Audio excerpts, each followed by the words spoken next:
Do you know what I mean? Well, The special, yeah. I had well, to throw out some of those moves, man. really? So you're still in my kicks, huh? Mate, do you know what I mean? You learn things from everywhere, and I thought, do you know what? This guy's got a point. Why am I not throwing this stuff? Well, I got to say one thing. Many people told that my kicks are not on point, but you are one of the rare people who show it otherwise. So yeah. Mate, honestly, they look really good, man. I like it, mate. Like I said, I've always supported what you're doing, and it's amazing, bro. Keep proving them wrong, mate. Do you know what I'm saying? Keep doing your thing.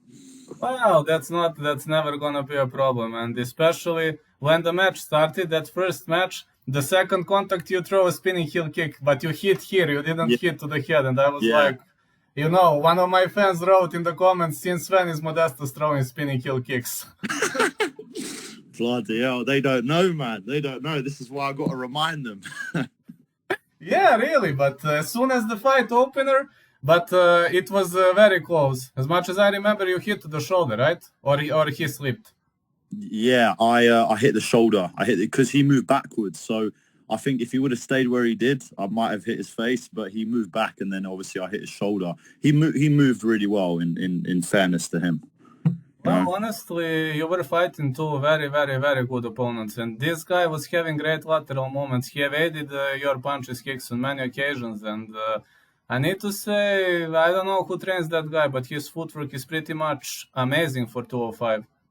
Yeah, yeah. I have to admit, it's some of that movement was better than some of the movement that I had. Like especially in that smaller cage, I felt a lot further from him than just because of his footwork. So, I managed to slowly chop him down, but yeah, no, he did move very well.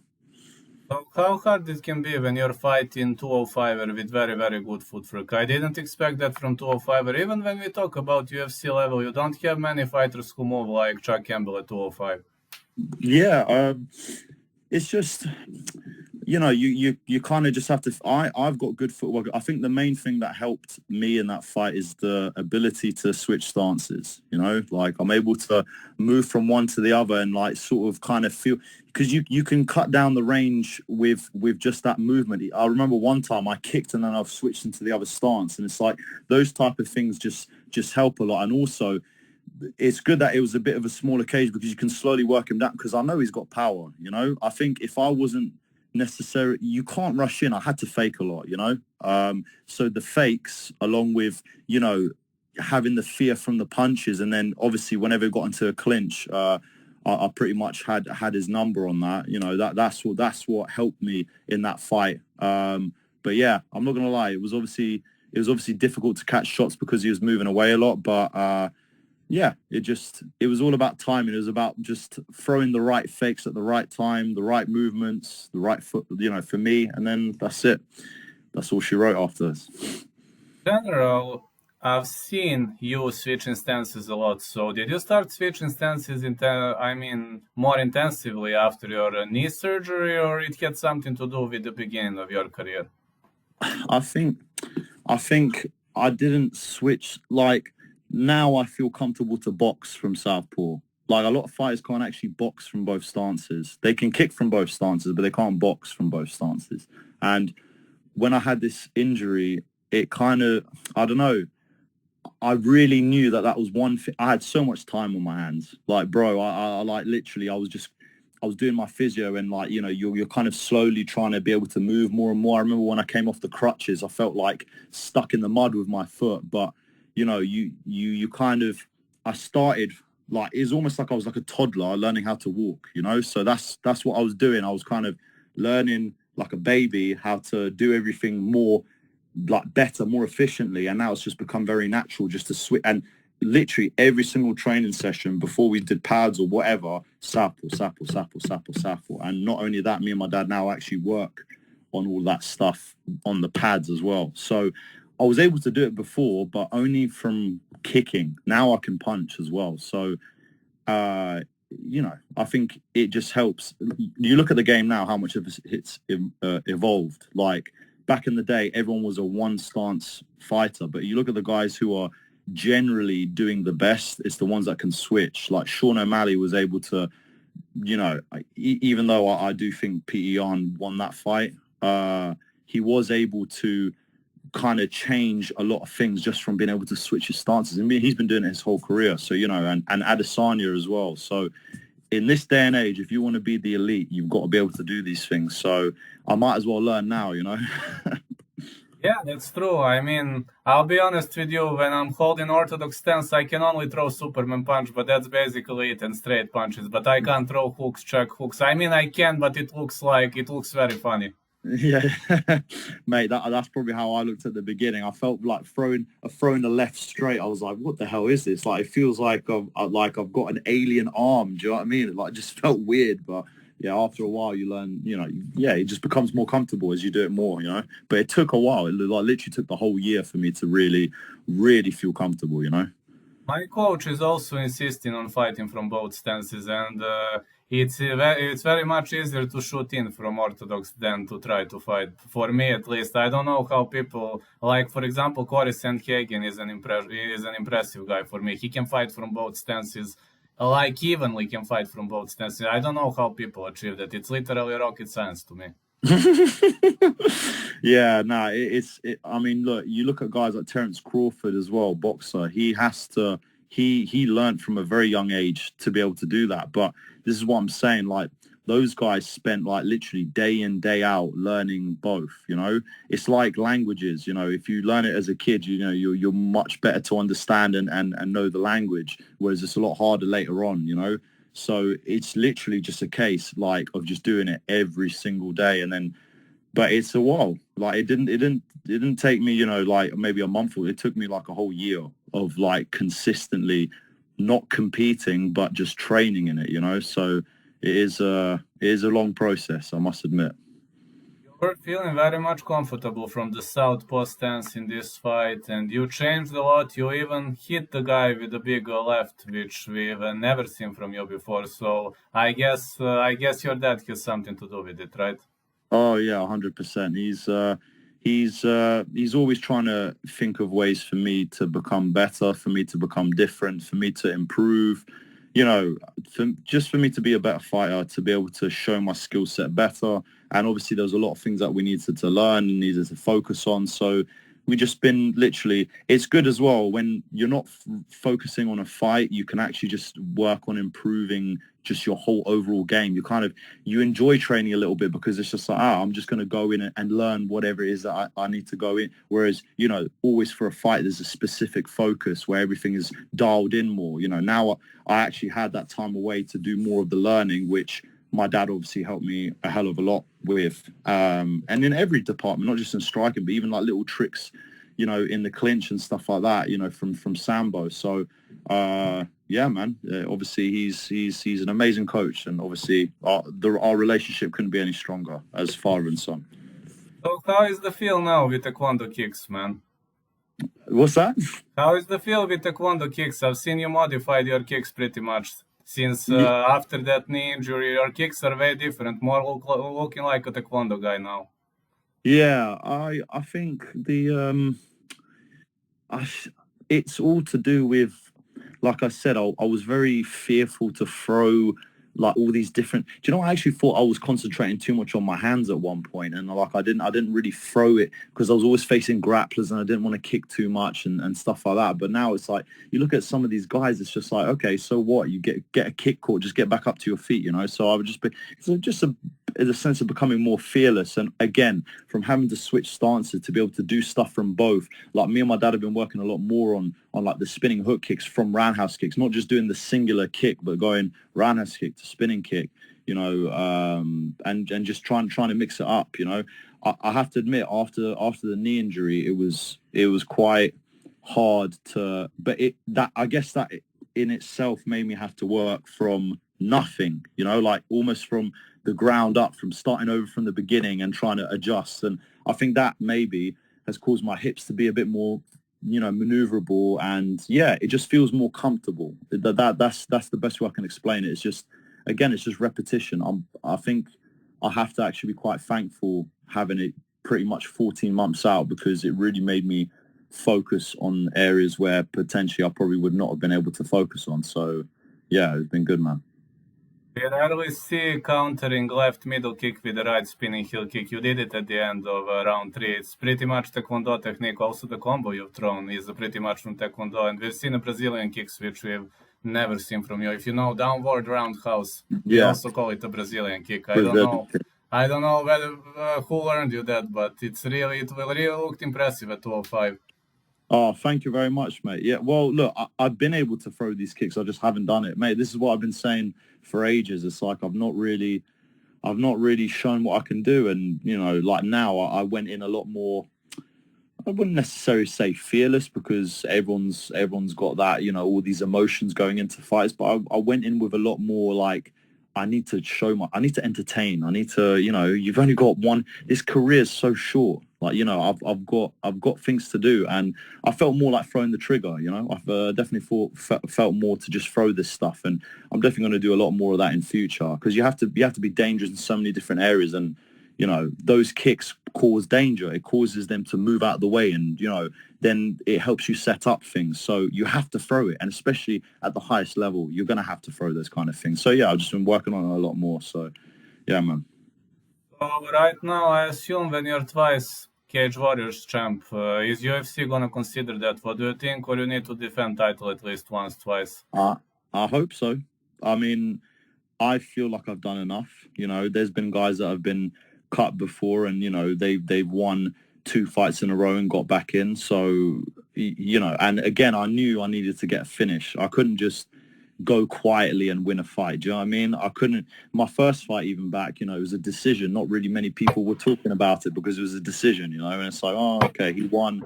But is he really the same as he was? And now that I've got like a highlight reel knockout, like now that's a big pull, you know. So like I say, I do feel I'm UFC ready. I do feel if there would be any opportunities pop up, you know, I'll be that guy that they'd want to call.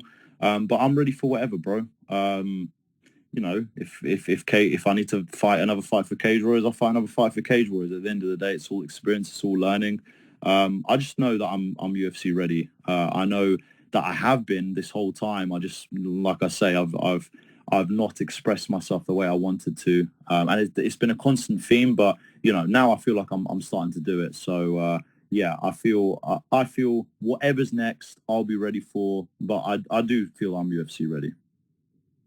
So how did you pull out a highlight reel knockout in the end of the fourth? Did you anticipate your opponent's potential movement pattern, or it had something to do with training your straight punch or with training crosses?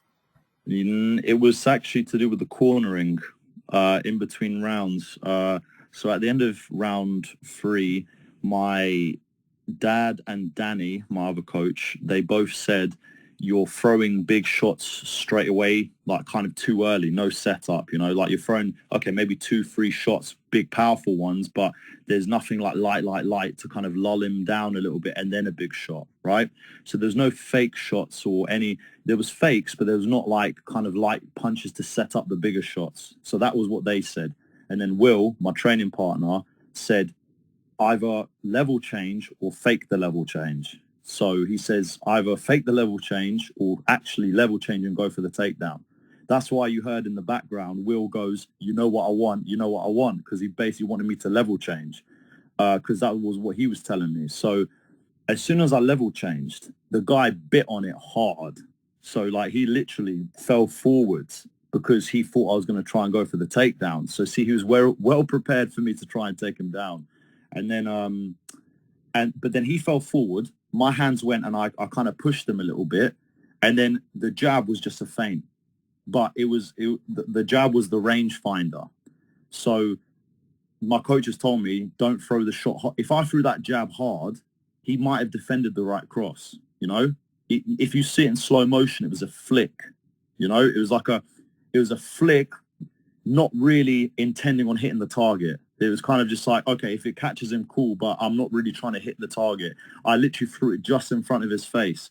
So the right hand came, so it basically blinded him, and then the cross came from his guard. See what I mean? The jab came here, but the right came from there. So you look at it in slow motion, it went past his guard and right on his chin. And then that's all she wrote. So I think it's a combination of the training that I've done obviously leading up to the fight, just from, because that just triggered what I had to do, what my corner was saying. My corner just told me, these are the things that you need to do. And I was like, okay, cool. And then I just executed. So all the training that I'd done made what I did look so easy. But, it was a mix between cornering and training. Put that together, obviously that gave us the win. Yeah, I also hope you're going to get UFC shot ASAP, because now it's true that you're looking more entertaining. And also, I want to say massive thanks for stealing my kicks. At least somebody's going to give me promotion. Oh, mate, 100%. Listen, we help each other, bro. Do you know what I mean? You're helping me, promoting me, and like I say, I got to help promote you, bro. I'm loving the kicks, man. I'm loving the TikToks, bro. People got to check you out, man. That stuff, like, I just love how you're able to imitate everyone's, like, you're able to imitate other fighters' stuff, and then you do your own thing as well. Like, that's a martial artist right there. Do you know what I mean? Being able to adapt, like, you know what I'm saying? Like be like water, fit into the cup, that kind of thing. So, mate, this is good. It's inspiring. Yeah, that is true. I've always been a die-hard fan of Tekken. I don't know if you played that video game, but I always Love played it. with Horang. I was always playing with Horang while I was a Taekwondo guy. Now I like also to play with Marduk because he's Valetudo guy. Yeah. And Joe, I used to love Harawang as well. I used to use him I used to use him and Jin Kazama, I think. I think those are the two. Yeah. Those are the two that I was using all the time. But yeah, man, I love that game. It's freaking amazing. Yeah, but for me, it's not hard to copycat Horang's moves. Majority of them I can copycat because I used to train WTF Taekwondo. But when I try to copycat other guys, that's not easy. Yeah, they got some intricate moves, mate, and a lot of them can fly. So, if we were able to fly, maybe we'll be able to do it. But for example, when they were creating a Muay Thai guy, Bruce is a Muay Thai guy, and they give him a flying uppercut. I'm like, what the heck is this? This is just a video game. But there are many moves that can actually work for a majority of fighters. It's true. I know a lot of fighters that, like even like the Marvel games and stuff like that, they said that they tried to imitate those moves and they just watched it and they loved it. And then, the next thing, that's how they started learning, doing martial arts. So listen, anything can be learned from anywhere. So, yeah. And those moves are like really cool. So it's, especially as a kid, like, when you're watching that kind of stuff, or you're playing those video games, you're like, this shit's pretty cool. Like, I want to, do you know what I mean? I want to try some of this stuff. So yeah, no, 100%. Well, in the sparring session, I was able to hit with those kicks. So people are like, what the hell is this guy doing? But I see a move in Tekken and I try, and they are like, what the hell is this guy doing? But it works, man. I mean, some of them works, but you need to make a difference between what can and what cannot work. And it's not easy sometimes. Sometimes you go wild for no reason. Yeah, you got to experiment though, bro. I'm glad that it's landing for you in training though. This is it. You learn by applying. You learn by trying it. In even in jiu-jitsu or something, you don't learn the moves by just practicing it and then never doing it. And yeah, you have to practice it when you're sparring. So that's the only way that you can really start using it and get better at it. Yeah, that's true. I mean, we've seen so many changes at you. We've seen so many style upgrades. And I really wonder how are you going to look in 2-3 years. Imagine like a guy who knows everything and throws from both stances. I don't think there is a 205 guy who can do that. Yeah, I mean, Yuri Prohaska can switch stances. But yeah, I don't know too many others that actually do that. Jamal Hill occasionally does. Used to be John Jones, but he is not a 205er anymore. Used to be. Yeah. Oh, yeah. And of course, yeah, John Jones. Yeah, but yeah, that dude's looking big, man. It used to be Lyoto Machida before he moved to Bellator, but like in 205, we don't have many guys who switch stances regularly. Yeah, no, it's true. It's and especially guys that can box from both stances either, like use their hands as well as their legs. So yeah, man, it's this is definitely something where the guys who don't do it, it will make it harder for them to train for guys who can switch. So yeah, and especially at 205, man, I want to be able to move like a light guy but still be a heavy guy, if you know what I mean. I want to be a heavy, strong guy but be able to move like a light guy. And yeah, I hope to continue to work on that and improve on that and use it in my fights, obviously. One of my fans asked, how much do you weigh off season? Do you weigh around 220 or something like that?